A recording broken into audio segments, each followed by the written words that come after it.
Hey there! Ever wonder how prices are set? Let's dive into how market forces make it happen. It all starts with supply and demand. When demand for something is high, but supply is low, prices go up. For example, a popular new phone with limited stock drives prices higher. Factors like competition, production costs, and even customer preferences play a role too.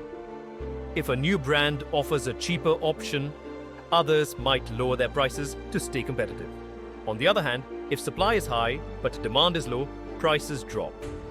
Lots of products available but few buyers means lower prices. Supply and demand are constantly balancing each other.